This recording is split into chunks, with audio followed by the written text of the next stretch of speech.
Right through life, every day is a new beginning.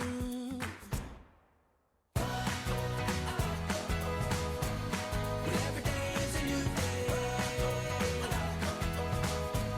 and everything's coming your way. And you wanna make it last forever. Well, every day is a new day, and everything's coming your way. And you wanna make it last forever. Just keep it together, 'cause it keeps getting better. Yeah, it keeps getting better.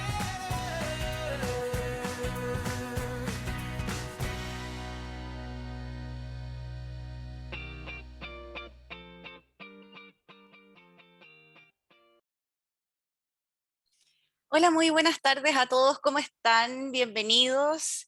Bueno, mi nombre es Tania Rosas Villanueva, soy la directora de escuela de la carrera de Traducción e Interpretación en Inglés de Universidad de las Américas, así que les doy la más cordial bienvenida a este primer encuentro de egresados, ¿cierto?, a nivel nacional. Bueno, les quería dar también la bienvenida a las autoridades que están conmigo. Está Carmen Virginia Suárez, quien es la directora de carrera de Viña del Mar, también Karen Díaz, que es la directora de carrera de la sede Providencia. Así que la verdad es que estamos muy contentas y todos estamos muy contentos de comenzar este nuevo encuentro. Nosotros habíamos hecho encuentros anteriores, obviamente en cada sede, de manera presencial, que eso fue hace ya un par de años, yo diría. Así que estamos contentos de comenzar este año, ¿cierto? 2021, con un nuevo encuentro de egresados, aunque sea online, pero ya es a nivel nacional. Hace harto tiempo, ¿cierto? Nos propusimos un poco como estar un poco más cerca con nuestros titulados, conocerlos un poquito más, ¿cierto? Saber en qué estaba cada uno de ustedes después de comenzar con la universidad, de terminar en la universidad. Así que la idea, obviamente, para nosotros es comenzar con conociendo, ¿cierto?, dónde están trabajando o si ustedes quieren empezar a postular, ¿cierto?, algunos trabajos relacionados con nuestra área, así que queremos empezar a ofrecer ciertas herramientas que son requeridas, lógicamente, en nuestro ámbito laboral. Eh, y también, bueno, por esta misma razón, obviamente, nosotros ahora lo que estamos haciendo es que estamos creando un centro de egresados para traducción e interpretación también a nivel nacional. Así que tenemos ahí algunos participantes de los ex centros de estudiantes que nos acompañaron anteriormente, ¿cierto?, en Viña del Mar, en Providencia también, así que lo más probable es que van a recibir quizás prontamente algún correo o les vamos a entregar alguna información de ellos, ¿cierto? Para poder continuar con algunos proyectos nuevos que queremos hacer, ¿cierto? El próximo año. Así que, bueno, y hoy día también tenemos a una invitada muy especial, es Carmen Virginia Suárez, ¿cierto? Que es la directora de carrera de traducción e interpretación de Viña del Mar. Y voy a leer, Carmen, tu prontuario, por así decirlo. Ella es magíster en traducción de la Pontificia Universidad Católica de Chile. Ella es perito traductor del Poder Judicial de Chile y además es licenciada en idiomas modernos, ¿cierto?, de la Universidad de Margarita en Venezuela. Bueno, Carmen, de hecho, hoy día nos hablará acerca de las consideraciones legales y contables de la traducción en Chile. Así que yo doy paso, ¿cierto?, para comenzar este primer encuentro de egresados a nivel nacional. Así que muy bienvenida, Carmen. Y bueno, te dejo ahí a los participantes para que les puedas dar tu bienvenida. Sí. Muchas gracias, Tania. Bueno, darles la bienvenida a todos y todas. Me complace, la verdad, que estemos reunidos, así sea virtual. Veo algunos nombres conocidos, otros nombres a los que quizás no tuve el agrado de hacerles clase, pero qué bueno que se generen igual estos espacios, ¿cierto?, para conversar un poco.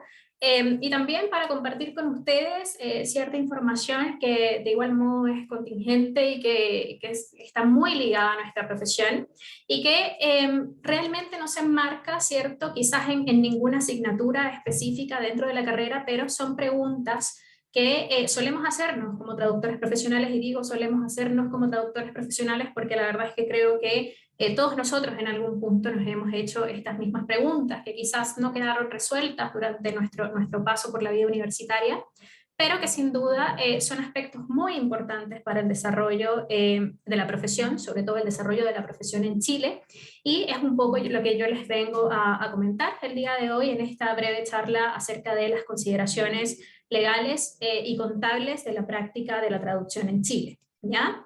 Quiero comentarles, antes de comenzar a compartir mi pantalla y comenzar formalmente con la presentación, que cualquier pregunta o duda que tengan, por favor, déjenla en el chat, en la medida de lo posible y en la medida, obviamente, también de mis conocimientos, las iré contestando, ya sea a medida que salgan, si están relacionadas con lo que estoy hablando en ese momento, o al final también de la presentación vamos a dejar unos minutitos para también solventar algunas preguntas que seguramente ustedes pueden tener o que seguramente también van a ir surgiendo en el camino, ¿ya? Creo también que en algunos casos habilitaron el permiso para que también enciendan su cámara o su micrófono en caso de que quieran hablar. La idea también es generar un poco una conversación cercana, entonces en cualquier momento lo que quieran consultar o preguntar, pueden allí utilizar la opción para levantar la manito y les damos el espacio también para que ustedes hagan preguntas. Ya este espacio realmente lo creamos para reunirnos con ustedes, así que también nos gustaría, ¿cierto?, conocer sus preguntas, sus inquietudes, ya sea respecto de la presentación o de cualquier otro ámbito que ustedes consideren igual relevante para este momento. ¿Ok? Así que, bueno, voy a compartir mi pantalla. Allí les voy a pedir que me confirmen una vez que puedan ver correctamente la presentación. Allí sí me... Sí, se ve. Sí, se ve perfecto. Bueno, vamos a conversar un poco, chicos y chicas, acerca de las consideraciones legales y contables de la traducción en Chile, como les había comentado anteriormente. Tal como les comentó Tania, yo soy Carmen Virginia Suárez, actualmente soy la directora de carrera de traducción e interpretación de la sede de Viña del Mar. Y bueno, tengo igual más de 10 años de experiencia en el mundo de la traducción, trabajando tanto para clientes particulares como para agencias, tanto a nivel nacional como internacional. Y un poco lo que les presento hoy es también un resumen, ¿cierto?, de ciertas interrogantes que en algún momento obviamente me surgieron durante mi quehacer profesional y que, como les comentaba, muchas veces no quedan tampoco enmarcadas dentro de alguna asignatura o dentro de alguna conversación específica que tenemos dentro de la vida universitaria, pero que una vez obviamente que egresamos y nos enfrentamos al mundo laboral, entonces empiezan a surgir algunas de estas interrogantes. Y es importante que algunas de ellas obviamente podamos aclararlas y las tengamos en claro, sobre todo a la hora de decidir embarcarnos o no en determinados aspectos o determinados encargos de traducción muy específicos que pueda que abarquen algunas de estas consideraciones que vamos a conversar en la tarde de hoy. ¿Ok? Muy brevemente, ya les voy a comentar un poco, bueno, algunos aspectos que ustedes igual deben saber, pero que se tratan directamente sobre la figura que tiene el traductor en Chile. ¿Ya? ¿Cuál es la figura que tiene el traductor profesional en Chile? ¿Ok? En Chile, obviamente, existen, ¿cierto? Podemos cursar la carrera a nivel universitario, incluso formación a nivel de pre y posgrado. ¿Ok? Pero quizás, a diferencia de otros países de Latinoamérica, ya como en el caso de Argentina, en el caso de Costa Rica, el caso de Venezuela, México, Colombia, en Chile no existe ya una validación ministerial, por decirlo de alguna forma, para la figura del traductor. Es decir, alguna figura que haga que el traductor de cierta forma sea oficial, ¿cierto?, para el ejercicio de sus funciones dentro del país. ¿Ok? Si bien en Chile, obviamente, por tener una formación universitaria, tanto a nivel de pre y posgrado como también a nivel de educación continua, los traductores están perfectamente facultados para el ejercicio de su profesión. No hay ningún organismo, ¿okay?, que de alguna forma permita que el traductor le dé una validez legal, por decirlo de alguna forma, a sus traducciones. ¿Okay? Entonces, una de las primeras grandes interrogantes a las que se enfrenta el traductor profesional en Chile es cuando aparecen, ¿okay?, los encargos en los que la persona que realiza el encargo pide, ¿okay?, que la traducción esté o bien hecha por un traductor oficial o muchas veces nos llega un encargo que dice que la traducción tiene que estar hecha por un traductor jurado, o muchas veces nos llega un encargo que dice que la traducción tiene que estar hecha por un traductor certificado, ¿ya? O muchas veces incluso también llega una traducción que dice que tiene que estar de cierta forma avalada por un perito traductor. Y obviamente cuando nos llega un encargo de estas características, ¿ok? Se generan, digamos, dos escenarios, ¿ya? El escenario 1, en el que obviamente nosotros decimos, bueno, soy un traductor profesional, obviamente tuve una formación de 5 años en la universidad, estoy capacitado, ¿cierto? O capacitado para hacer esta traducción, entonces eso de por sí me hace un traductor oficial, ¿ya? Ese es como el primer escenario. O el escenario 2, que es el escenario más común. Cuando llega el encargo, digo, bueno, ¿qué hago? Si no entro dentro de ninguna de esas 3 clasificaciones de traducción oficial, jurado, certificado, perito traductor, muchas otras figuras, ¿cierto? Que lamentablemente en Chile, a diferencia de otros países, no existen porque digamos que no ha habido un consenso un poco a nivel oficial que nos permita, de cierta forma, regular nuestra profesión dentro de este ámbito, ¿ok?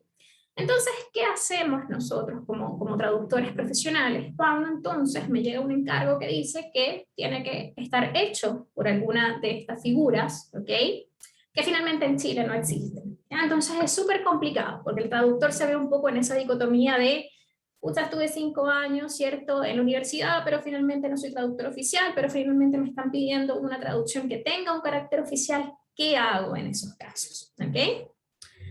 Lo primero que tenemos que tener muy claros nosotros mismos es la distinción que existe entre estas 3 figuras, que a veces pueden ser 4 si incluimos el perito traductor, ¿okay? Pero suelen ser estas las 3 figuras más comunes.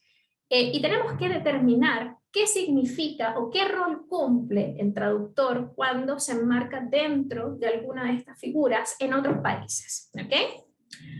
Lo primero que tenemos que tener en cuenta, ¿ya? Es que un traductor oficial. ¿Qué es un traductor oficial en otros países? ¿Ok? Estas clasificaciones pueden variar en función del país y por eso siempre es importante conocer, ¿ok?, cuál es el país al que va dirigida nuestra traducción.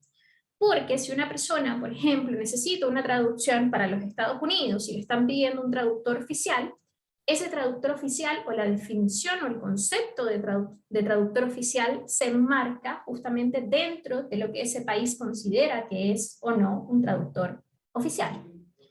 Pero muy a grandes rasgos, sin entrar como en particularidades de cada país, ¿ya? En otros países, un traductor oficial por lo general se refiere a una persona que está capacitada para traducir documentos de carácter oficial, ¿ya? Y esos documentos de carácter oficial por lo general son documentos de carácter gubernamental, ¿ok? Pero no solamente documentos de carácter gubernamental, sino que otros documentos también de índole privada, ya como actas de matrimonio, actas de nacimiento, pero documentos que dentro de todo tienen cierta validez jurídica dentro del país, ¿ok? Más que ser un documento expedido por un gobierno, es un documento que tiene ciertas repercusiones o cierta validez jurídica dentro de un país específico, ¿ok? Es decir, una persona que está capacitada, que más allá de ser solamente traductor profesional, una persona que está capacitada para traducir en específico este tipo de documentos, ¿ok? Los pasos para ser traductor oficial también varían de país en país, ¿ok? En algunos países se rinde un examen oficial ante un ministerio, que suele ser el Ministerio de Relaciones Interiores, ¿ok?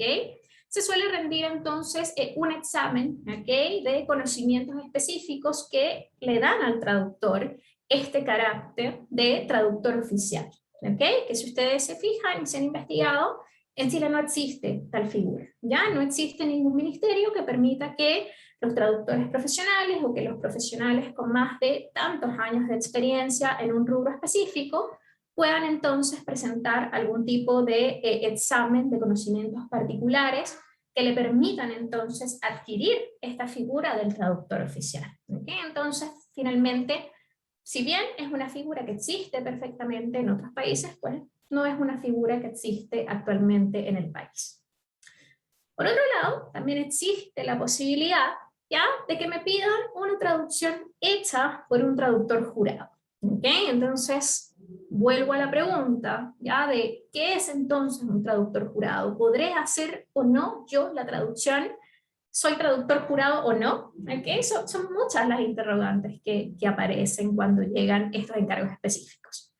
Para particularizar también, en algunos países, ¿okay?, el traductor, o lo que se llama un traductor jurado, cumple la misma función del traductor oficial. ¿Ya? Es una persona que, por lo general, en algunos países rinde un examen de conocimientos específicos que por lo general son documentos oficiales, ¿ok? Y se le llama un traductor jurado porque este traductor actúa como un ministro de fe público, ¿ok? Es decir, trabaja para un organismo de la administración pública y de cierta forma actúa como un ministro de fe que dice que finalmente el documento que está traduciendo es una copia fiel y exacta de su original en el idioma de partida, ¿ok? Y este traductor jurado, ¿ok?, mediante su firma y su sello, da cuenta, ¿ya?, que la traducción es un documento fiel al original. Finalmente, pone su firma y sello bajo juramento de que la traducción que está realizando es una traducción fiel a el texto en el idioma original. ¿Ok? Y por último, ya también se puede dar el caso de que nos aparezca un encargo de traducción que me diga, bueno, yo lo que necesito es una traducción que esté hecha por un traductor certificado. Y vuelve la interrogante, ¿ya? Porque yo digo, bueno, si fui 5 años a la universidad y cursé estudios de pregrado y cursé estudios de posgrado, eso debería hacerme un traductor certificado.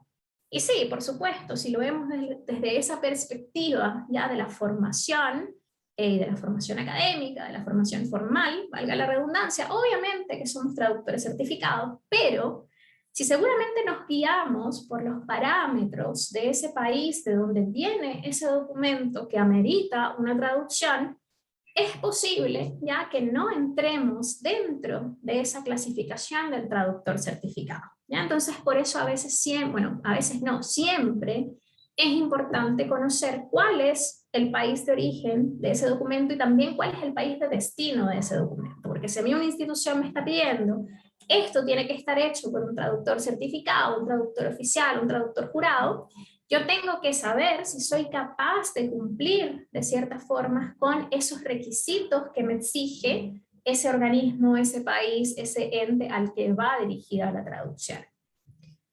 A muy grandes rasgos, ¿okay?, un traductor certificado para la gran mayoría de los países hace alusión a un traductor acreditado, ¿okay?, ante algún organismo internacional, como puede ser la American Association of Translators o la Federación Internacional de Traductores, ¿ya?, o cualquier otra asociación que le permita al traductor rendir un examen también de conocimientos específicos, y tras aprobar ese examen de conocimientos específicos, entonces se adquiere, ¿okay?, esa figura de certificado. Es importante, sí, mencionar que así como existen muchas asociaciones internacionales de traductores, ¿okay?, también existen las asociaciones gremiales de traductores e intérpretes. En el caso de Chile, existe una asociación gremial para traductores e intérpretes, que es el Colegio, ¿cierto?, de Traductores e Intérpretes de Chile, también conocido como COTICH, ¿okay?, que es una asociación gremial. ¿Qué es lo que sucede?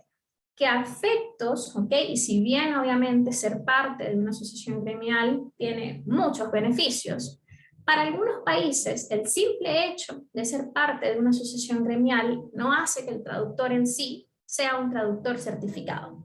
¿Por qué? Porque ser parte de una asociación gremial no necesariamente implica que yo rendí algún examen o alguna prueba de conocimientos específicos para ser parte de esa asociación, sino que simplemente en muchos casos pago una cuota de afiliación por pertenecer a esa asociación gremial. Pero no se están evaluando mis conocimientos específicos que me permitan o que den cuenta de que yo soy una persona que tiene conocimientos específicos dentro de un área específica. ¿Okay? Por ejemplo, en el caso de la American Association of Translators, ellos tienen dos figuras. ¿Okay? La figura de simplemente aportar con una cuota social y ser parte de la asociación gremial, o adquirir un poco el carácter de certificado, para lo cual el traductor o la traductora se tiene que preparar, tiene que rendir un examen de conocimientos específicos en una de las áreas que ellos determinan, y una vez que obtiene entonces los resultados de ese examen, entonces adquiere un estatus de certificado ante esa asociación específica. ¿Ok? ¿Cuál es el dilema entonces, una vez que conocemos muy a grandes rasgos cuál puede ser la diferencia entre un traductor oficial, un traductor jurado, un traductor certificado?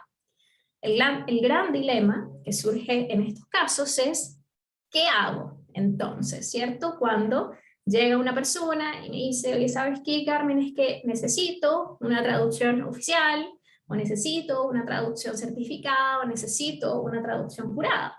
¿Qué hacemos nosotros, cierto? Como en este caso traductores de un país que a nivel ministerial no tiene regulada la profesión en este sentido de hacer que un traductor tenga o no un carácter oficial por estar validado o certificado o jurado ante, en este caso, un ministerio, como la gran mayoría de los países de Latinoamérica. ¿Ya? ¿Qué hacemos nosotros en ese caso? Hay varias opciones, ¿ok? Y esas varias opciones son las que les voy a presentar. Pero antes de hablar de esas varias opciones que nosotros tenemos, ¿ok? También hay que romper un mito, ¿ok? Que es, bueno, no es un mito, es una idea extendida que hace algunos años, ya hace 11 años atrás fue, ya, pero ya no lo es más. Y es la idea extendida de la traducción del Ministerio de Relaciones Exteriores. No sé si quizás alguno de ustedes ha estado en algún momento en estos foros destinados a traductores intérpretes, o cuando alguien pregunta, oye, es que necesito una traducción oficial, automáticamente a veces está metida esta idea de, no, si necesitas una traducción oficial, tienes que hacerla en el Ministerio de Relaciones Exteriores. ¿Ok? Es como un poco porque es la idea que se concibe de un traductor oficial ya. Un traductor oficial, un traductor o bien que trabaja en el Ministerio de Relaciones Exteriores o que está acreditado ante el Ministerio de Relaciones Exteriores. El tema es que tal acreditación del MINREL no existe. ¿Ok? Y además de que tal idea de acreditación del Ministerio de Relaciones Exteriores no existe, el Ministerio de Relaciones Exteriores, ellos mismos, en una resolución exenta y en un decreto, ¿cierto?, de octubre de 2010, que está incluso publicada en Diario Oficial, a grandes rasgos dice, ¿okay?, que el Ministerio de Relaciones Exteriores no está obligado a realizar ningún tipo de traducciones. Originalmente, este decreto iba destinado a las traducciones que se iban a utilizar en algún tipo de causa penal. ¿Okay? Por ejemplo, algún tema, ¿cierto?, que compete a, en este caso, el Ministerio Público o algún procedimiento legal de índole penal, anteriormente ya tenían que hacerla los traductores del Ministerio de Relaciones Exteriores. Un poco esta figura de los traductores que participan en causas penales ahora pasa a ser un poco responsabilidad o parte del trabajo de los peritos traductores del Poder Judicial, y el Ministerio de Relaciones Exteriores un poco con este decreto se desmarca de esa responsabilidad de tener que participar obligatoriamente en traducciones que van a ser utilizadas en causas penales, y además de eso, ¿okay?, dentro de ese mismo decreto indica que es opcional o es facultativo que las personas naturales o que los particulares o cualquier órgano del Estado realicen sus traducciones en esa Secretaría de Estado. Es decir, no existe ninguna obligación de que una persona, ¿okay?, para hacer una traducción entre comillas oficial, porque repito, no existe la figura del traductor oficial en Chile, tenga que hacer la traducción en el Ministerio de Relaciones Exteriores. Ellos mismos en su decreto dicen que no están obligados a hacer las traducciones del Ministerio de Relaciones Exteriores y por ende tampoco se les da un carácter oficial. ¿Qué sucede? Obviamente, si una persona va al Ministerio de Relaciones Exteriores y realiza una traducción con alguno de los traductores del Ministerio de Relaciones Exteriores y la lleva afuera, ya un poco el organismo que recibe esa traducción en desconocimiento, ¿okay?, obviamente ve el timbre del Ministerio de Relaciones Exteriores y dice, bueno, sí, esto es una traducción oficial. Pero la verdad las cosas es que no es una traducción oficial, sino que simplemente fue alguien que pagó en el Ministerio de Relaciones Exteriores para que se le hiciera la traducción, pero no tiene ningún carácter oficial. ¿Okay? Entonces, lo primero que hay que derribar es un poco esta idea extendida de quienes son los únicos, en este caso, para hacer una traducción oficial es el Ministerio de Relaciones Exteriores. No es así. Ellos mismos dicen que no es así. Así que esto nos sigue dejando a nosotros un poco en un limbo, ¿ok? Porque, bueno, si no es el MINREL quien puede hacer traducciones oficiales, certificadas, juradas, pero tampoco existe la figura del traductor oficial, jurado, certificado en Chile, ¿qué hago? ¿Ok? ¿Qué hago cuando me llega un encargo de estas características? ¿Ok? ¿Qué puedo hacer? Y qué también es lo que yo le puedo ofrecer al cliente. ¿Ok? Lo primero es que tiene que haber un trabajo de educación al cliente. ¿Ok? Porque si a mí, obviamente, llega un cliente con un encargo de traducción y me dice, oye, es que a mí me están solicitando estos documentos traducidos por un traductor oficial. Vamos a poner un ejemplo. Una persona necesita traducir sus notas, ¿cierto?, académicas porque quiere postular a un programa de posgrado en el extranjero y esa universidad o ese consulado, esa embajada en el extranjero le dice que la traducción tiene que estar hecha, ¿cierto?, por un traductor oficial. ¿Qué es lo primero que nosotros tenemos que hacer como traductores profesionales? Y el primer paso siempre va a ser la educación hacia el cliente, ¿ok? Tenemos que finalmente educar al cliente y explicarle al cliente qué es lo que existe y qué es lo que no existe dentro de Chile. Porque obviamente un cliente le pide una traducción, él va con un traductor profesional pensando, obviamente, que el alcance de lo que necesita está dentro de las funciones de un traductor profesional y finalmente no es tan así. Entonces, ¿qué es lo primero que nosotros tenemos que hacer siempre? Analizar el encargo de traducción y educar al cliente en ese aspecto. ¿Okay? Igual esto un poco que yo les estoy comentando hoy, de que los traductores oficiales no existen en Chile, porque no existe ningún decreto ministerial que le otorgue al traductor profesional ese carácter oficial, es un poco la misma explicación que le tenemos que dar al cliente. ¿Okay? Pero así como le damos esa explicación, también tenemos que darle alguna opción, ¿ya? Porque no es como que ya no existen en Chile, entonces nadie en Chile puede hacer esto, no es así. ¿Ok? Sino que se le pueden dar otras opciones, obviamente, pero esas otras opciones tienen sus nombres específicos, ¿ok? Que no va a ser lo mismo que un traductor oficial. Entonces, sí o sí, ya lo primero es analizar el encargo de traducción. Todos los países tienen requisitos distintos y no todos esos requisitos siempre los puede abarcar un traductor profesional cualquiera, ¿ya? Les voy a poner un ejemplo bien sencillo, un ejemplo que se me repite mucho, ¿ok? Es un ejemplo que me ha pasado muchas veces. En el caso de Australia, ¿ok? Por lo general, los consulados o algunas universidades de Australia piden sí o sí que la traducción, más allá de ser solo una traducción oficial, tiene que ser una traducción hecha por un traductor de la ATI. ¿Ya? La ATI es también la Asociación Australiana de Traductores e Intérpretes, ¿ok? De la cual la mayoría de las personas que forman parte de la ATI son justamente traductores australianos. El momento en el que a mí me ponen la restricción y me dicen la traducción tiene que sí o sí estar hecha por un traductor de la ATI, si yo no formo parte de la ATI, ¿okay? Tengo que irme un poco a la esquina derecha, que es derivar, ¿okay? Y dejar ir, por más que yo me sienta capacitada para hacer la traducción, por más que yo necesite hacer la traducción, si el encargo me dice que necesitan un traductor de la ATI y yo no formo parte de la ATI, pues no puedo aceptar el encargo de traducción.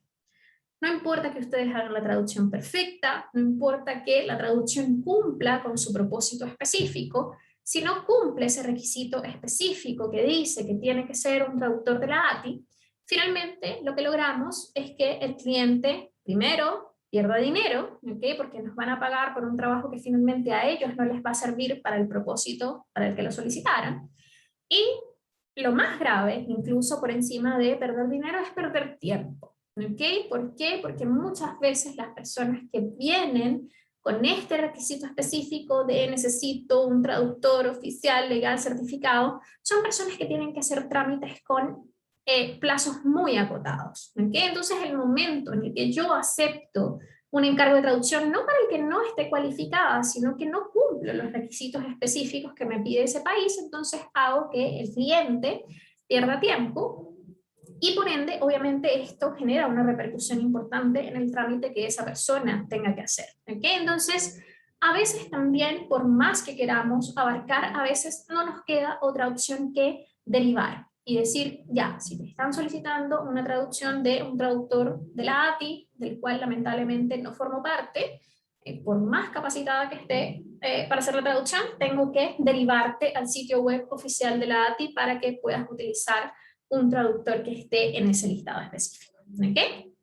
Sin embargo, esto no sucede en todos los casos, ¿ya? Porque muchas veces algunos países con traductor oficial o con traductor certificado se refieren simplemente a un traductor, ¿okay?, profesional que ojalá pertenezca a alguna asociación gremial o tenga algún tipo de certificación, pero lo más importante es que ese traductor, ¿okay?, pueda hacer o presentar una declaración jurada que diga que la traducción finalmente es una copia fiel o es una traducción fiel y exacta a su original en el idioma X. ¿Okay? En este caso vamos a hablar de nuestra combinación más común, que es el inglés y el español.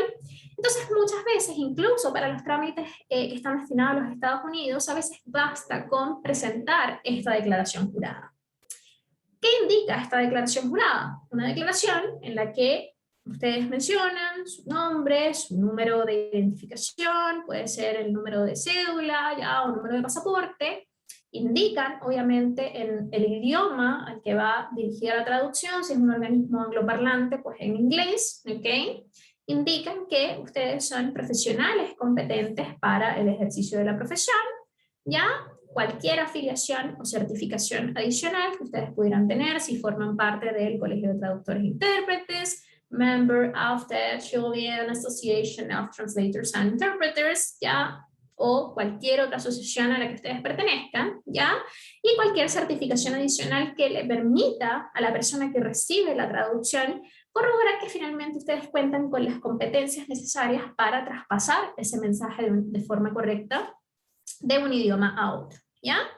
Es una declaración bastante simple, no es algo solemne que se presenta ante algún ente para legalizarlo o certificarlo, pero es una declaración simple, ya en la que ustedes básicamente bajo juramento declaran que lo que están diciendo en la traducción es una copia fiel y exacta, y algunos países que se basan un poco en el principio de la confianza, como en el caso de Estados Unidos y en el caso de Canadá, muchas veces esta declaración simple suele ser suficiente, ¿ok?, para acoger la traducción a efectos de los trámites que se tengan que hacer en ese país, ¿ok?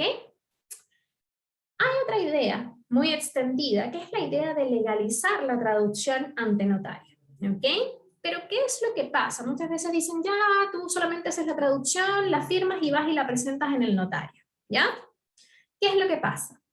El notario no es una persona que esté cualificada ya para determinar si el contenido de la traducción que ustedes están presentando es verdadero o falso. No se va a poner a revisar la traducción. Imagínense que ustedes le lleven al notario 200 páginas, 25.000 palabras para revisar. El notario en muchos casos ni siquiera habla el idioma al que ustedes están traduciendo, ni desde el cual ustedes están traduciendo. Entonces finalmente el notario bajo ningún concepto certifica que la traducción que ustedes están presentando es fiel y exacta. El notario lo único que hace, ¿okay?, en caso de que ustedes presenten una traducción firmada por ustedes, es legalizar la firma de la persona que suscribe o que firma el documento. El notario lo único que hace es tomar el carnet, ver ya, Carmen Virginia Suárez está firmando esta traducción. ¿Es Carmen Virginia Suárez? Sí, es Carmen Virginia Suárez, firmó ante mí, día tal, fecha tal, pero lo único que hace es certificar mi firma. A veces el trámite de notario incluso es hasta un poco engorroso, porque cuando el notario hace la declaración notarial, la hace en español. Entonces finalmente a veces el traductor tiene que también terminar por traducir la certificación notarial de el notario está diciendo que efectivamente mi firma es mi firma. Entonces es un loop un poco engorroso el tema de legalizar firma ante notario y muchas veces tampoco es necesario. Sí me ha pasado que algunas personas dicen, ya necesito una traducción y necesito que la firma esté ante notario. Uno va al notario, lo firma, no pasa nada, se cobra obviamente el trámite adicional de ir al notario, pero también es importante dejarle en claro al cliente que el notario bajo ningún concepto certifica ya ni la traducción ni nada similar, sino que lo único que hace es certificar la firma de la persona que está firmando.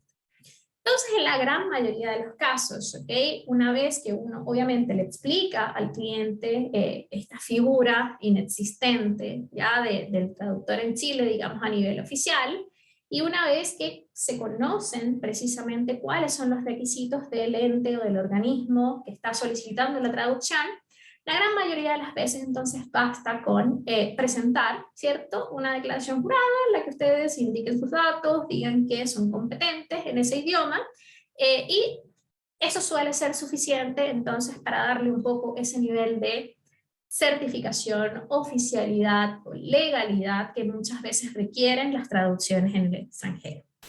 Obviamente hay mucho trabajo por hacer en este aspecto, es algo igual un poco difícil de concretar, un poco darle la oficialidad a esta figura del traductor dentro del país, pero ojalá en algún momento, ¿cierto?, sucediera y se reconociera también la figura del traductor en Chile como se reconoce en otros países de Latinoamérica. Un poco en un inciso aparte están los peritos traductores, ¿okay? Pero los peritos traductores en Chile únicamente sirven como auxiliares de la justicia, ¿okay? Se eligen un poco bajo criterios de selección del perfil del traductor, y estos traductores cada 2 años son aceptados por la corte, por las distintas cortes de apelaciones del país, y se asignan, ¿okay?, a distintas causas, ya sea en materia laboral, penal, civil, ¿ya?, para que entonces participen como traductores en causas jurídicas específicas, ¿ok? Pero el perito traductor simplemente es un auxiliar de la justicia del Poder Judicial de Chile, y ser perito traductor en muchos casos tampoco le otorga la figura oficial, por decirlo de alguna forma, ¿ok? Entonces tampoco es un requisito excluyente que yo diga, ya, si me hago perito traductor, entonces soy traductor oficial. No, ¿okay? Porque no es traductor oficial para todos los efectos, sino que simplemente cumple sus funciones como un auxiliar de la justicia, en este caso del Poder Judicial. ¿Okay? Así que es un tema igual que da para una charla muy larga. Seguramente muchas veces preguntamos, pero ¿por qué no se oficializa la figura del traductor en Chile?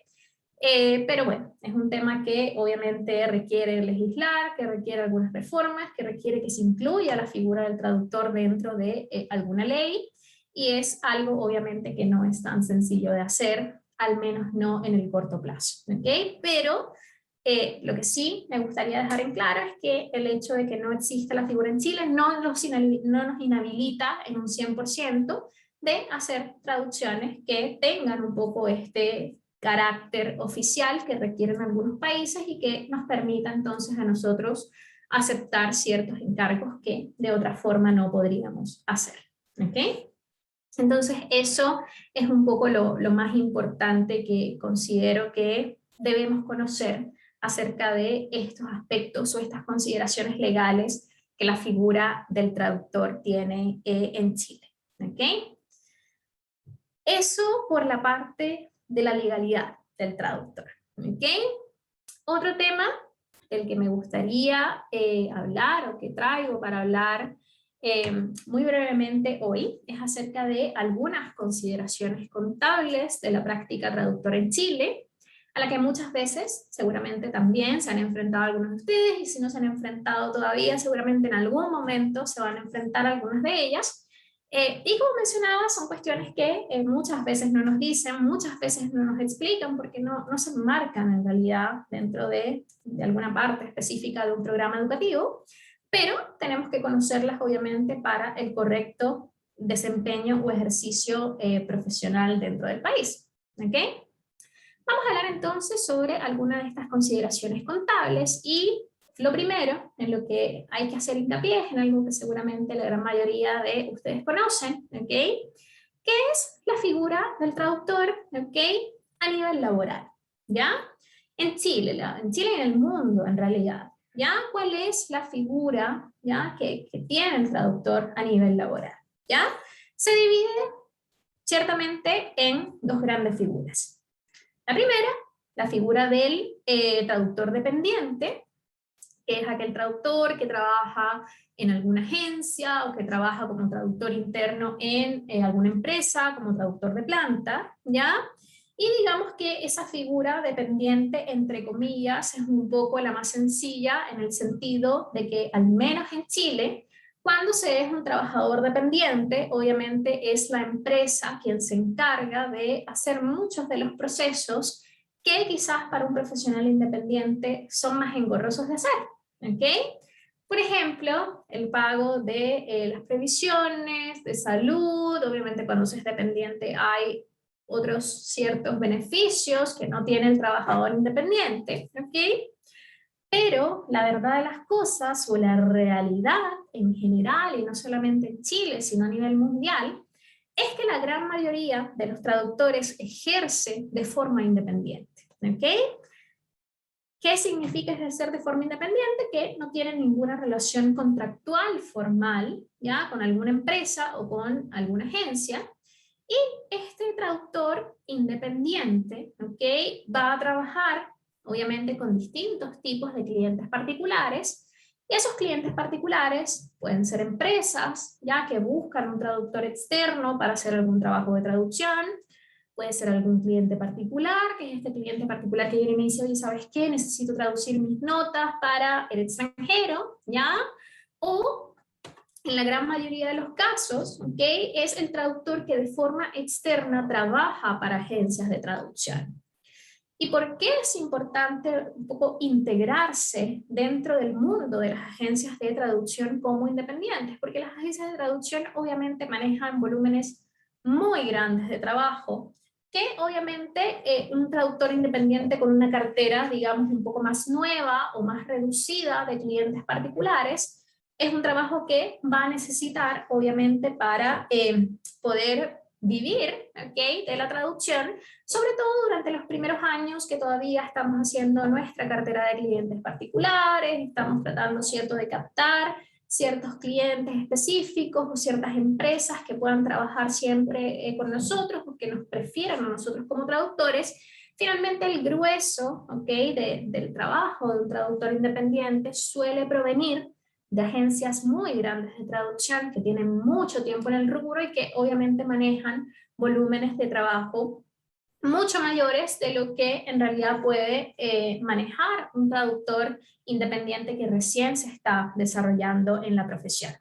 Entonces, en ese sentido, si bien no me voy a detener demasiado a hablar sobre el proceso de ingresar a una agencia de traducción, igual es algo que en este punto también deberíamos saber y que yo los aliento también a hacer una investigación de cuáles son esas agencias a nivel nacional y a nivel internacional en las que yo puedo iniciar un proceso de postulación para ser parte de los trabajadores independientes que trabajan con ellos, obviamente siguiendo todos los pasos que involucran ya la incorporación de un traductor profesional en una agencia, enviar el CV, una carta de presentación, tratar de comunicarse con las personas de recursos humanos, hacer una prueba de traducción, cómo hacer una buena prueba de traducción, y finalmente pasar a ser de ese pool de proveedores, ¿cierto?, externos, a los que la agencia recurre cuando ya sus recursos internos son insuficientes para hacerse cargo de todas las traducciones que tienen internamente.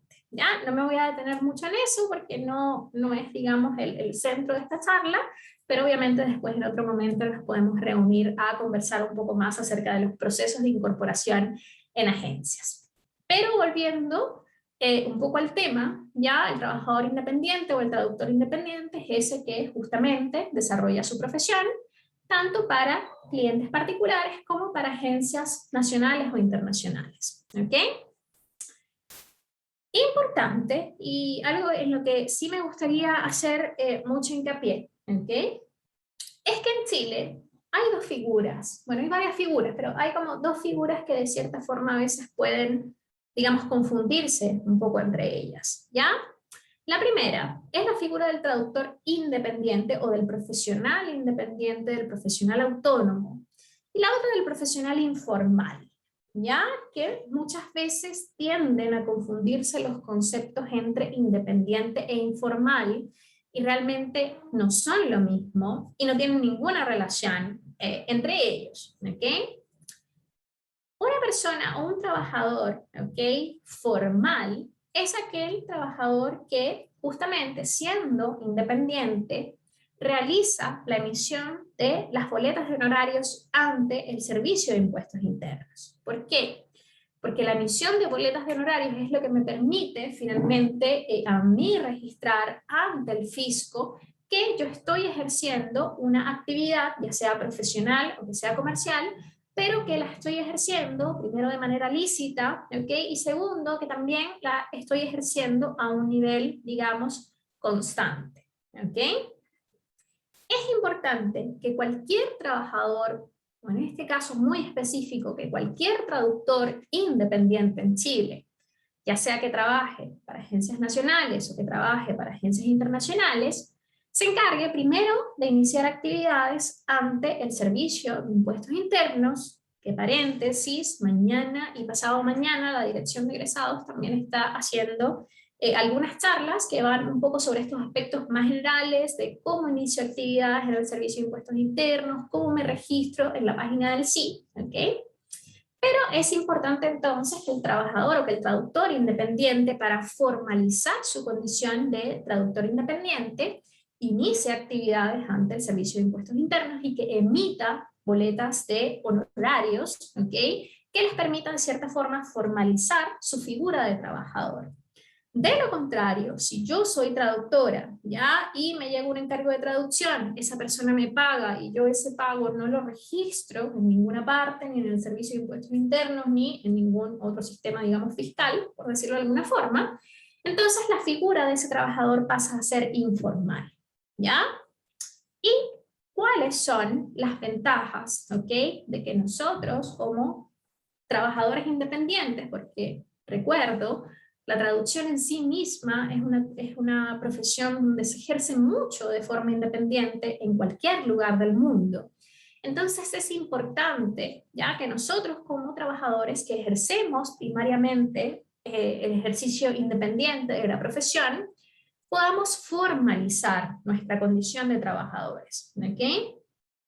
¿Y cuál es la importancia de que nosotros, como traductores independientes, formalicemos nuestra figura laboral? Lo primero es que nos permite registrar actividades dentro del giro específico, ¿ok?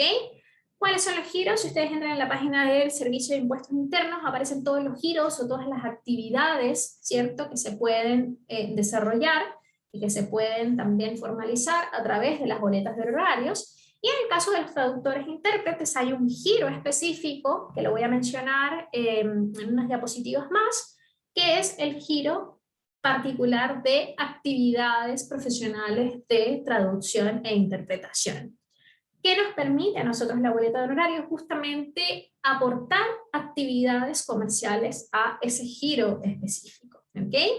¿Por qué? Porque después cuando se hacen mediciones, ya, o las famosas grandes mediciones que se ven, ¿cierto?, en los diarios de la profesión, ¿cierto?, que más ejerce o que tiene más campo laboral o que más boletea, si finalmente nosotros no aportamos a ese giro específico, entonces no aparecemos, ¿ok? Entonces, registrar nuestra actividad con boletas de honorario nos permite también dar cuenta de que nosotros profesionalmente estamos ejerciendo nuestra profesión y por ende un poco esos, digamos, índices, ¿ok?, que muchas veces están tergiversados justamente por esta información, entonces ayuda a que nos posicionemos, ¿cierto?, mejor dentro de esa empleabilidad, digamos, a nivel nacional que muchas veces uno ve en los periódicos y que también suele generar como un poco de pánico, ¿ok? De que digo, es que no hay trabajo para los traductores, pero es que el trabajo del traductor es independiente y si ese trabajo independiente no se registra ya dentro del giro específico, no hay forma de saber que obviamente hay traductores haciendo ejercicio de su profesión, de cierta forma, ¿ok? Segunda importancia de la formalización, permite justamente formar parte del sistema bancario, ¿ok? Y acceder a créditos, acceder a otros beneficios. Hay también un mito un poco urbano que dicen es que los independientes no pueden acceder a absolutamente nada y eso es completamente falso. los trabajadores independientes que obviamente registran su actividad con boletas de honorario y que anualmente hacen su declaración de impuestos sobre la renta sobre todos, digamos, los ingresos que tuvo en el año. Obviamente le permite formar parte del sistema bancario y acceder a otros beneficios, ¿cierto? A los que pueden, beneficios, un poco entre comillas, beneficios o opciones a las que puede acceder, ¿cierto? Un trabajador dependiente con contrato, ¿ok? Finalmente, nuestro contrato y lo que nos permite a nosotros decirle al sistema bancario que tenemos estabilidad es justamente las boletas de honorario y registrar nuestras actividades profesionales con boletas de honorario. Si no lo hacemos, finalmente pasamos a ser parte de ese porcentaje de la población que ejerce informalmente, sea cual sea su profesión. ¿Ok? También nos permite llevar un control, ¿cierto? Personal, un control financiero personal de nuestros ingresos y egresos, ya sea mensuales o anuales. Y además de eso, desde el 2019 también permite, ¿cierto?, que los traductores accedan a las protecciones que existen dentro de los regímenes de seguridad social del país, como el seguro de invalidez y sobrevivencia, los accidentes del trabajo, salud, AFP, etcétera, etcétera, etcétera. ¿Ok? Todo esto, o estas, digamos, protecciones que existen dentro del sistema de seguridad social se hacen o se aportan a través de una retención que hace el Servicio de Impuestos Internos cada vez que nosotros emitimos una boleta, que actualmente para el 2021 es del 11.50% y que se prevé que aumente gradualmente en un 0.75% anual, para llegar a un 17% en el año 2028 y que así todos los trabajadores independientes puedan cubrir en su totalidad todas las cotizaciones previsionales. ¿Okay? Esto es un tema de muchísimo debate, que ha generado también opiniones muy divididas, pero a mí solamente me interesa que ustedes conozcan la información y cualquier consideración específica podemos conversarla posteriormente. ¿Okay? Entonces, ¿qué implica o qué tengo que hacer para ser un traductor finalmente independiente en Chile? ¿Cuáles son los pasos para formalizar mi figura como traductor independiente en Chile? Lo primero es iniciar actividades ante el Servicio de Impuestos Internos. Veía por ahí una pregunta si el Servicio de Impuestos Internos exigía título para iniciar actividad dentro de un giro específico. Anteriormente no era así, Leticia, y que veo tu pregunta en el chat. Tengo entendido que últimamente sí exige el título profesional para ciertos giros, ¿ok? No es una información que manejo del 100%, pero sí he leído casos de personas que para poder iniciar actividades dentro o para poder registrar giros específicos dentro del Servicio de Impuestos Internos les exigen, digamos, respaldar ese giro mediante un título profesional, cosa que a mí me parece igual que está bastante bien, ¿okay? También para darle una formalidad a ciertas profesiones que se manejan de forma independiente. Tengo entendido que para poder registrar ciertos giros estaban exigiendo título. Cuando yo inicié actividades hace varios años atrás no lo exigían, ¿okay? Entonces si es algo que se está haciendo ahora, es algo relativamente nuevo, ¿okay? Pero anteriormente uno simplemente podía iniciar actividades y seleccionar los giros a los que en este caso quería registrar actividades profesionales. ¿Okay?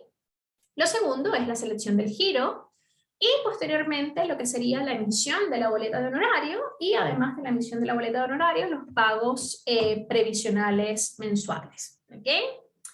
Vamos a hablar sobre el inicio de actividades y selección de giro muy rápidamente, también para que ustedes sepan cuál es el giro ya profesional que utilizamos los traductores y traductoras independientes en el país. Ese es el código del giro 749003, que son los servicios personales de traducción e interpretación, ¿ya? Es una actividad laboral que no está afecta al pago del impuesto sobre el valor agregado, y es una actividad de segunda categoría tributaria, ya para hacer la distinción rápidamente, segunda categoría tributaria son todas aquellas actividades que se desprenden del ejercicio profesional de cualquier profesión, ¿okay? Un poco cualquier trabajador honorario. Y está también otro giro que tienen que ser muy cuidadosos al momento de elegir el giro, ¿okay? Porque obviamente hay uno que no van a poder utilizar, salvo que conformen una empresa o una agencia de traducción, que es el 749002, que son los servicios personales de traducción e interpretación, pero son prestados por empresas. ¿Okay? Entonces, ¿cuál es la diferencia? La primera es la que usa cualquier traductor independiente que no ha conformado, ¿cierto?, una empresa formalmente ante el Servicio de Impuestos Internos, es de segunda categoría y no está afecto a IVA. En cambio, la segunda ya es una actividad tributaria de primera categoría, que es aquella categoría que involucra actividades que se desprenden de actividades comerciales. ¿Okay? Cuando nosotros ejercemos la profesión, se entiende una actividad profesional, pero cuando esa actividad profesional sale desde el nombre de un comercio o de una agencia o una empresa, se considera entonces una actividad comercial.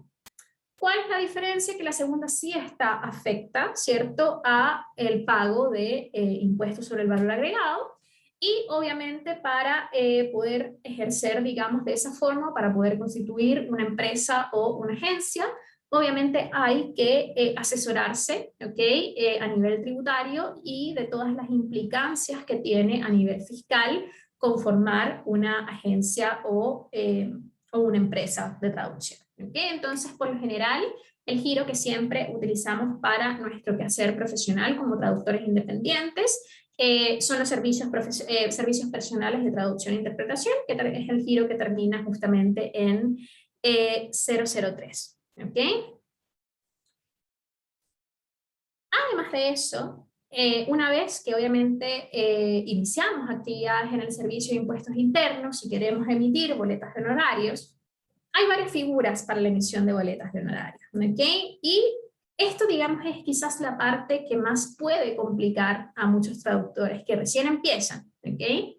Porque desconocen cuáles son las distintas figuras a las que yo les puedo emitir una boleta de honorario. ¿Okay? Rápidamente, la figura 1, ¿okay?, son los clientes jurídicos nacionales, es decir, las empresas. ¿Okay? Cuando yo le emito una boleta de honorario a una empresa, obviamente por un servicio de traducción, ¿okay?, esa empresa a la que yo le estoy emitiendo esa boleta se va a encargar de ese pago provisional mensual, que es ese 11.50% que yo les mencioné anteriormente, ¿okay?, por lo que finalmente yo tengo que hacerle el cálculo, ¿okay?, a la empresa del monto que yo voy a recibir líquido. ¿Okay? Y en función de eso, entonces la empresa le suma ese 11.50%, ¿okay?, del cual ellos se encargan de pagar al final de año. Y yo tengo que olvidarme un poco, ¿cierto?, de ese 11.50, porque yo sé que todo eso que va y que aporta, en este caso a la AFP, salud, etcétera, la empresa que retiene ese 11.50%, que se encarga del pago de ese 11.50%, se encarga justamente de esa cuota. ¿Okay? La segunda figura, ¿okay?, son los clientes naturales nacionales, es decir, las personas naturales, la persona común y corriente que necesita una traducción, ¿cierto?, y a la cual yo igualmente debería emitirle una boleta de honorarios para formalizar ese ingreso. ¿Okay? Y en el caso de los clientes naturales, ¿okay?, a diferencia del cliente o de la persona jurídica, yo lo que hago en este caso es que el traductor o la persona que emite la boleta es quien se encarga de hacer ese pago del 11.50% que aporta a AFP, a salud, accidentes, etcétera, etcétera, que mencioné anteriormente. ¿Okay? ¿Cuál es la diferencia? Que cuando yo emito una boleta a una persona, en este caso natural, ¿okay?, soy yo la persona que mes tras mes, antes del día 20 del mes siguiente, tengo que entrar en la página del Servicio de Impuestos Internos, ver cuántas boletas emití a estas personas o a estos clientes naturales y pagar yo un poco de mi bolsillo o de ese monto bruto que me pagó el cliente.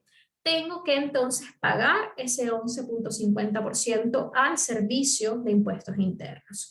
Por eso es importante que cuando ustedes igual le den un valor, ¿cierto?, a un cliente, en este caso natural, o una persona natural, ya una persona, digamos, común y corriente que no tiene una empresa, consideren que parte igual de ese pago o de ese ingreso que proviene de esa persona, igual ustedes tienen que pagar un porcentaje al Servicio de Impuestos Internos tras haber emitido su boleta de honorario.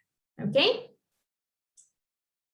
Y la figura 3, que es, digamos, un poco la que genera más confusión, y que es un poco la más difícil de manejar, es en el caso de los clientes internacionales. ¿Ok? Y me gustaría hacer hincapié en esta figura en específico porque es 100% necesario tener presente que como traductores independientes, la mayoría de nuestro trabajo no está en Chile. La mayoría de nuestro trabajo está con agencias en el extranjero. ¿Okay? Principalmente en el extranjero a través de agencias de traducción a las que ustedes postulan, ¿cierto? Y que pueden prestarle servicios a estas agencias durante todo el mes. Cuando yo le presto servicios a un cliente internacional, o en este caso a una agencia que no se encuentra dentro de Chile, surgen algunas dudas importantes, ¿okay? Algunas dudas que no son menores. Lo primero es, ya, pero si la agencia está fuera, entonces, ¿cómo recibo el pago en Chile? ¿Okay? O a veces, ya, sé por dónde puedo recibir el pago en Chile, pero ¿cuál es el medio que más me conviene para recibir pagos en Chile? ¿Ya? Y una vez que zanjo el tema de por dónde recibo el pago, es qué documento le doy a la agencia, porque igual la agencia tiene que de cierta forma justificar esa salida de dinero, qué documento tributario o contable le doy yo a esa agencia, ¿ya?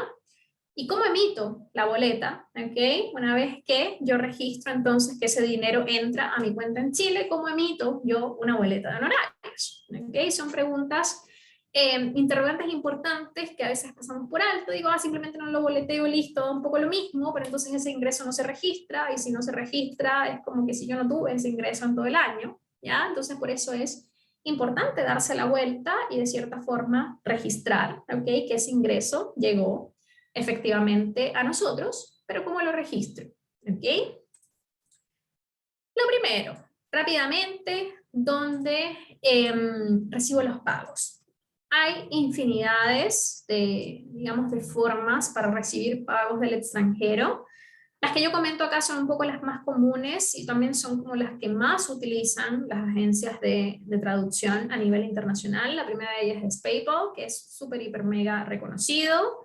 Un servicio para recibir y hacer pagos en Internet. ¿Okay? Hay algunas consideraciones específicas que hay que tener en cuenta a la hora, obviamente, de recibir pagos a través de cualquiera de estos medios. En el caso de PayPal, por ejemplo, es que si a mí la agencia del extranjero me va a pagar $100, por decirlo de alguna forma, ¿ya? O por dar un ejemplo aleatorio, a mí PayPal me va a cobrar una comisión por recibir ese dinero. Que no es como un servicio del todo gratuito, sino que si a mí la agencia me paga $100, obviamente PayPal, ¿okay? Me cobra una comisión. Y esas comisiones por lo generalmente oscilan entre el 2.9% y el 4.5% del valor que yo recibí en la gran mayoría de los casos en dólares estadounidenses, que es la moneda que maneja la mayoría de las agencias internacionales para hacer pagos desde afuera. ¿Ya? PayPal en sí es muy utilizado por agencias internacionales.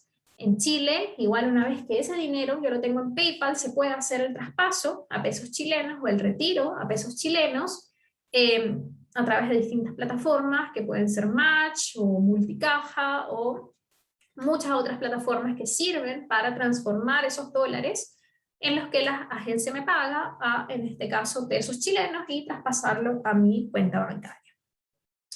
En el segundo caso está Wise, anteriormente era TransferWise, ya es básicamente funciona de una forma bastante similar a PayPal, ¿ok? Lo utilizan menos agencias, desde mi experiencia no es un servicio, no es un medio que utilicen muchas agencias, pero sí es bastante cómodo, quizás para clientes particulares, no agencias del extranjero, ¿ok? Porque es como bastante friendly para usar, bastante amigable para que las personas hagan pagos, ¿ok? Y al igual que PayPal, también tiene algunas comisiones que son un poquito más bajas y por eso a veces es la opción de preferencia. Y esas comisiones van desde 1.25% del valor que ustedes reciban más $4 adicionales, que es un poco allí una tarifa fija. Wise, al igual que PayPal, se puede utilizar como una cuenta, digamos, virtual en la que ustedes pueden realizar pagos posteriormente en dólares. El tema de dejar este dinero en dólares y no transformarlo a pesos chilenos es que finalmente ese dinero no ingresa formalmente a Chile, y por ende es más difícil también registrarlo, ¿cierto?, ante el Servicio de Impuestos Internos para que, de cierta forma, podamos acreditar que nosotros realmente tuvimos ese ingreso dentro de un mes o de un año específico. ¿Ok? La tercera opción es simplemente una transferencia internacional en la que la agencia dice, bueno, ya yo te voy a transferir los $100 a tu cuenta bancaria en Chile, y allí el banco entonces hace la conversión automáticamente de dólares o de euros a pesos chilenos, y obviamente tiene comisiones asociadas que por lo general suelen ser un poco mucho más altas que las que cobra PayPal o de las que cobra Wise, ¿ok? Por eso no es la opción tan preferida por muchos, ¿ok? Las comisiones pueden ir entre 20, 40 dólares, entonces son como bastante elevadas, ¿ya?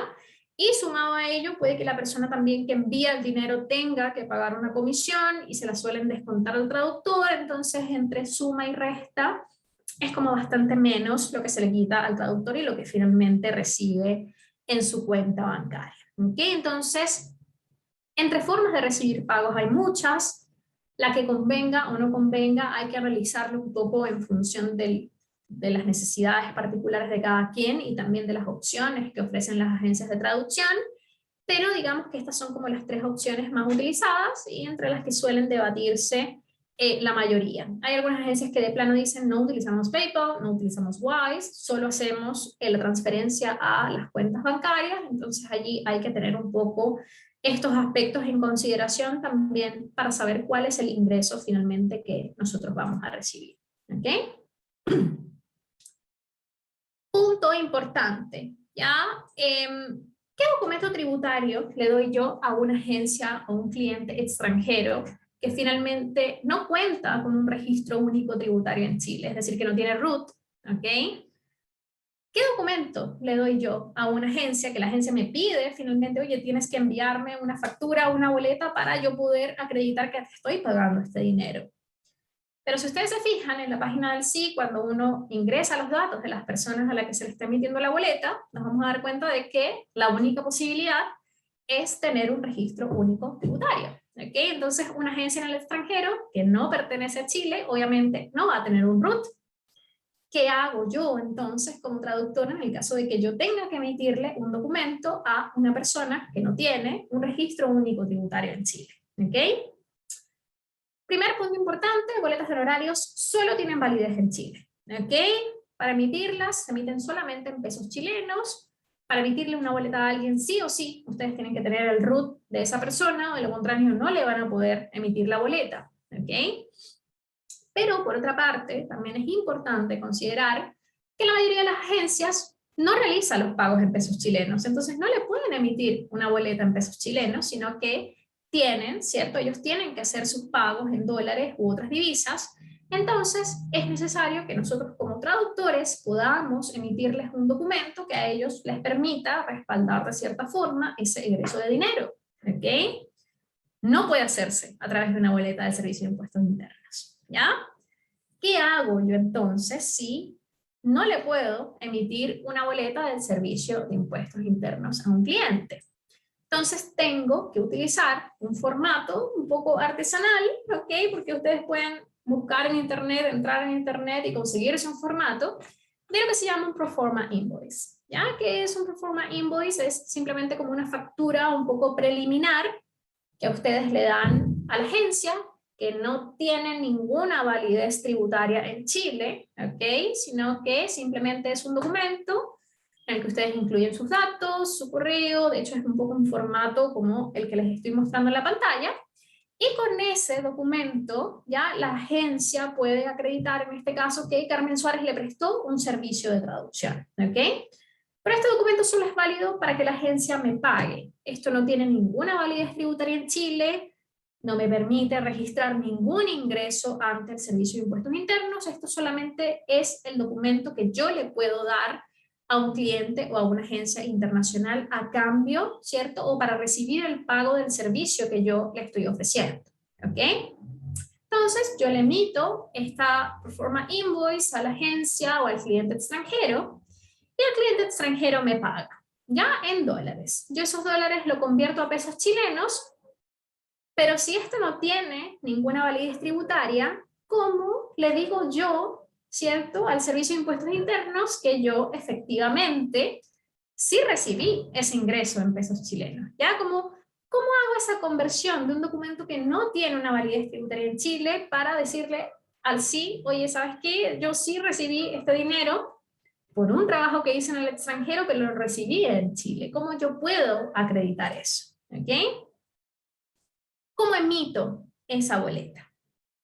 Una vez que yo le hago este Proforma Invoice a la agencia internacional, la agencia me hace el pago en dólares y yo esos dólares de PayPal los convierto en pesos chilenos, yo puedo hacer una boleta de honorarios igual un poco, no es ficticia, ya es simplemente una boleta de honorarios que a mí me permite registrar ese ingreso, solamente que esa boleta de honorarios obviamente no puede ir dirigida directamente a la agencia internacional porque no tiene un rol único tributario.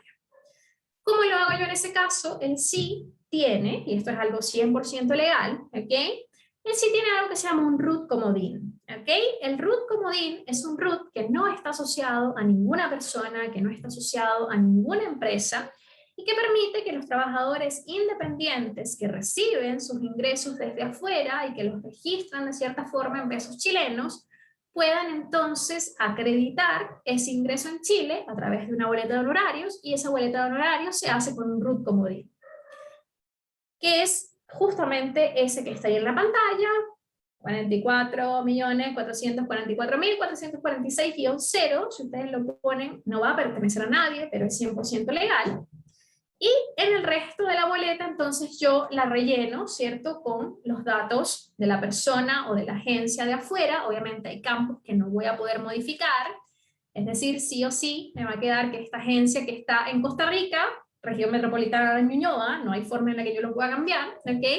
Pero finalmente yo al registrar este servicio de traducción, que yo al final recibí 55.000 pesos chilenos, por ejemplo, a partir de un trabajo que hice a una empresa extranjera en dólares, a mí me permite decirle al Servicio de Impuestos Internos, oye, yo igual recibí este dinero en Chile, pese a que ese pago no fue emitido por una empresa chilena, sino que fue emitida por una empresa extranjera. Esto es lo que a mí me permite hacer el root comodín, ¿ok? Pero hacer esta boleta con el root comodín en pesos chilenos, enviárselo al cliente afuera, no le va a servir, porque esa persona no me está pagando en pesos chilenos. Entonces, es importante que una vez que yo emito esta invoice personal, el cliente de afuera, el cliente me paga, yo transformo ese dinero en pesos chilenos. ¿Cómo lo registro en el sí? Lo registro a través justamente de este root comodín, ¿ok? Que me permite registrar mis ingresos provenientes, en este caso, del extranjero, y así seguir dándole formalidad a mi profesión, incluso cuando no tengo forma o no existe la empresa físicamente en Chile, ¿ok? Es completamente válido, al final del año igual aparecen estos ingresos dentro de la declaración de impuestos sobre la renta, y yo sigo siendo un profesional independiente, formal, incluso cuando no trabajo para ningún cliente dentro del territorio nacional, ¿ok? Entonces, por eso es tan importante manejar esta información, ¿ok? Y lo último, ya para cerrar, como les comentaba anteriormente, ¿ok? Está el pago provisional mensual, ¿ok? El pago provisional mensual es cuando yo le emito, en este caso, una boleta a una persona natural, o le emito una boleta, en este caso, a una agencia extranjera a través del RUT comodín, y este es ese pago del 11.50% que yo tengo que hacer, ¿ok? De los ingresos que yo reciba antes del día 20 de cada mes, ¿ok?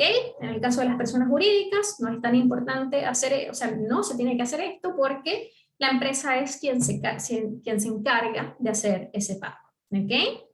Estos pagos provisionales mensuales se hacen igualmente a través de la página del Servicio de Impuestos Internos, a través del formulario F29, y lo que sí hay que estar pendiente es de hacerlo antes del día 20 de cada mes. Si yo emití las boletas en noviembre, antes del 20 de diciembre tengo que hacer este pago, porque si no, obviamente incurro en ciertas multas que están asociadas, ¿ok? Así que, bueno, fundamental, ¿ok? Hacer boletas de honorario para poder de cierta forma profesionalizar el ejercicio de la profesión. No importa si trabajan para clientes nacionales o clientes extranjeros, siempre hay formas de registrar esos ingresos. Así que es importante igual que ustedes tengan claro un poco este loop de qué hacer en cada uno de los casos.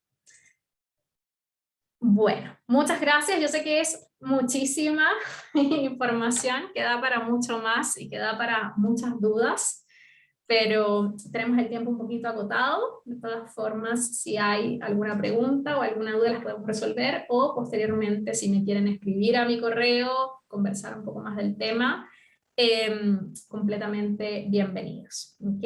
Así que Muchas gracias, ahí, Carmen. gracias. Muchas gracias, Carmen. Quizás puedes como compartir tu correo, Sí. de repente sería bueno para los egresados tener ahí la conexión directa quizás contigo. No sé si hay algún comentario, algo aparte, que yo tengo acá por acá algunas preguntas, pero en realidad como básicamente... ahí lo pusiste, ya, perfecto. No sé si es que tienen alguna otra pregunta, pero en realidad como por ahí apareció también que cómo se puede continuar con los estudios en el área legal. Como pensando desde la primera parte de tu exposición, obviamente está relacionada a todo ese tema, cómo un egresado podría acercarse, obviamente, a tener más conocimiento acerca de esa área. Sí, en realidad yo creo que la mejor forma, obviamente, bueno, primero es un poco a nivel autodidacta, les tiene que gustar el ámbito legal y el ámbito jurídico para inmiscuirse en ese tipo de documentos, pero hay muchos estudios de continuación. Hay muchos cursos, hay diplomados, hay cursos de especialización que están específicamente destinados a la traducción de textos jurídicos, pero sí hay que tener algo en consideración, y es que los sistemas legales de los países son distintos. Entonces no me sirve de mucho hacer un curso de traducción jurídica que esté destinado a documentos jurídicos de España, porque finalmente las leyes son un poco distintas, ¿okay? Entonces en ese caso sí, obviamente sugiero buscar cursos de especialización, pero que estén precisamente destinados al sistema, en este caso legal, de donde se van a desenvolver, en este caso de Chile. ¿Okay? Pero es un ámbito igual bastante interesante, y hay mucho trabajo también, sobre todo en lo que respecta a los peritos traductores del Poder Judicial. Realmente hay como mucho trabajo en ese ámbito, solo que la mayoría le tiene como un poco de, de recelo a la traducción jurídica. Pero sí. Y ahí, Carmen, ¿cómo tú comenzaste como con esta área? ¿Qué te llevó a entrar en esta área como tan compleja? Porque igual los alumnos, dentro de todo, cuando ya están en último año, y ahora que nosotros tenemos traducción jurídica, ¿cierto?, en la malla, por lo menos ellos ya están un poco más como cercanos a la profesión. Pero ¿cómo ingresaste? ¿Cómo comenzaste? ¿Cómo fue ese primer En paso? verdad fue pura casualidad. Yo acompañé a un compañero de curso, a un curso optativo que era traducción de textos jurídicos. Le dije, no existe que yo te acompañe a este curso a las 8 de la mañana un lunes, olvídalo, no va a pasar. Y me enamoré justamente de la traducción jurídica en ese curso optativo de traducción jurídica, y de allí continué investigando sobre distintos cursos de especialización que podía hacer.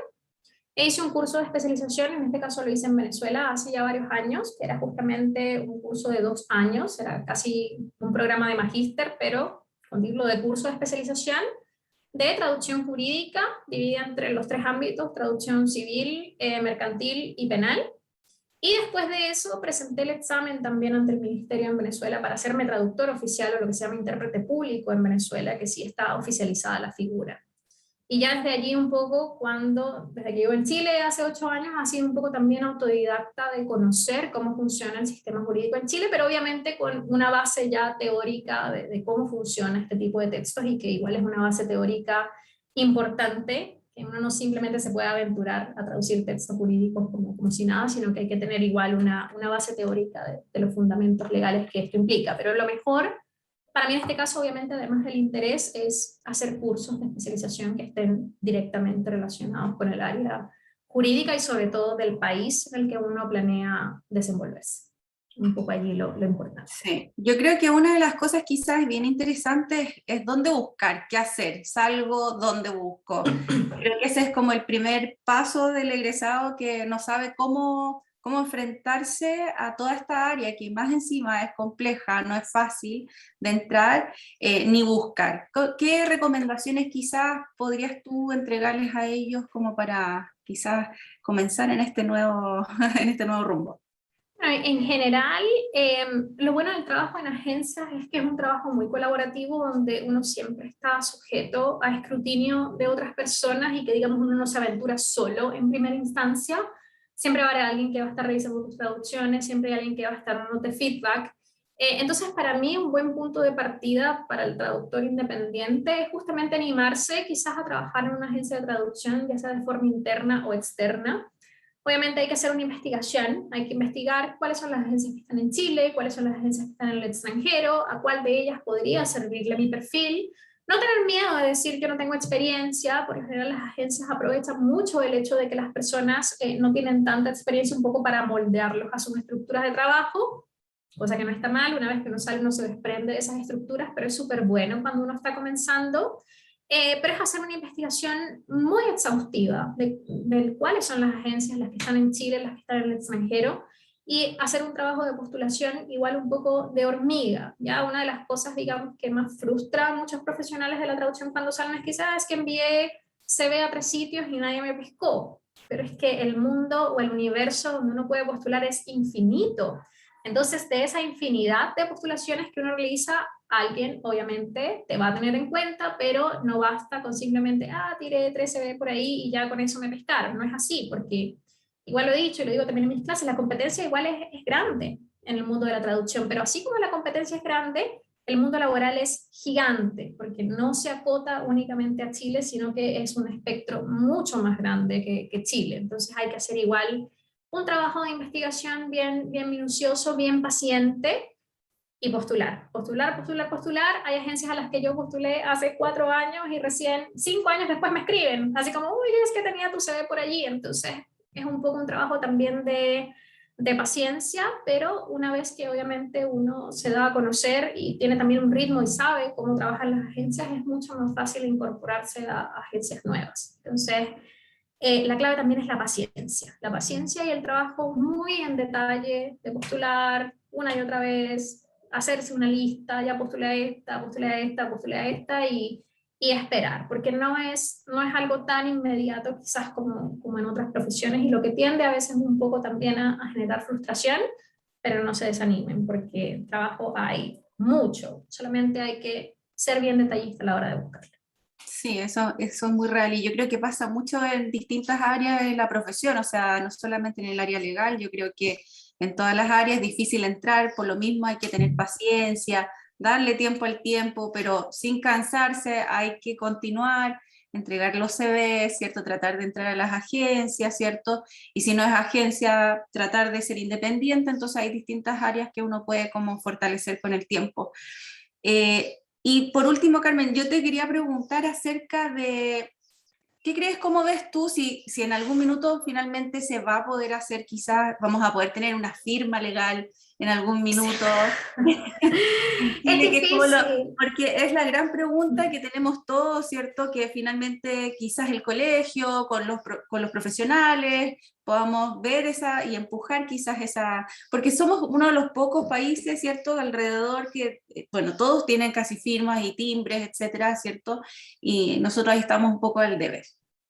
Sí, a ver, no es algo imposible. Hay países donde la figura del traductor oficial es relativamente reciente, como en el caso de Costa Rica, por ejemplo, que tiene, no sé, unos pocos años hasta acá, pero sí requiere de una organización súper, súper cohesionada del gremio, ¿ya? Y yo creo que ahí nosotros como traductores profesionales, todos estamos como un poco al debe de cohesionarnos realmente como gremio y llevar esto a otro nivel, porque esto no depende únicamente de las ganas que uno tenga de hacerlo, sino que lo que comentaba, involucra incluso legislar. Entonces esto hay que llevarlo a un ente superior que finalmente decida que esto tiene cabida, en el caso dentro de alguna ley o de algún decreto que rija la figura del traductor a nivel jurídico, y todos sabemos que lograrlo no es fácil, ¿ya? Sobre todo en un país donde el tema de las leyes igual es un tema, entonces no es tan sencillo, Obviamente yo creo que se puede lograr, pero requiere igual de un trabajo como bien cohesionado de nosotros todos como traductores y como gremios, de asociarnos y de ver cómo llevamos esto a otro nivel para finalmente poder lograrlo como lo han logrado otros países. Pero por supuesto que se puede, pero ojalá podamos todos en general, yo también me incluyo, ser como más organizados entre nosotros en ese aspecto y poder llevar esto a otro nivel, el nivel que igual merece, ¿sabes? Que merece la profesión también dentro del rubro en general. Sí. Sí, yo creo que, bueno, ahí te dan algunas palabras también por gracias por compartir los conocimientos, así que agradecidos todos, la verdad es que fue muy clara también tu charla, así que la verdad es que aquellas personas que quieren comenzar con esta área legal, ¿cierto? Que se atrevan, obviamente siempre hay un primer momento, así que la verdad es que te agradecemos, Carmen, por tus conocimientos, por haberlos brindado. Así que por ahí también dicen muchas gracias, Carmen, excelente charla. E invitamos obviamente a todos los egresados después a que puedan hacer comentarios, quizás si les quedó algo en el tintero que le puedan escribir directamente a Carmen. Y la idea obviamente de este encuentro es justamente esto, que salgan algunos temas de interés. Así que si más adelante hay algo que ustedes rescaten, que podamos nosotros apoyar, ¿cierto? Y generar estas instancias que no necesariamente tiene que ser una vez cada cierto tiempo, quizás con el tiempo quizás lo vamos a poder ir haciendo una vez al semestre, quizás más seguido, etcétera. Así que eso, le agradezco a todas las personas que vinieron, ¿cierto? Todos los espectadores, y muchas gracias, Carmen, obviamente a ti por dar esta charla tan interesante.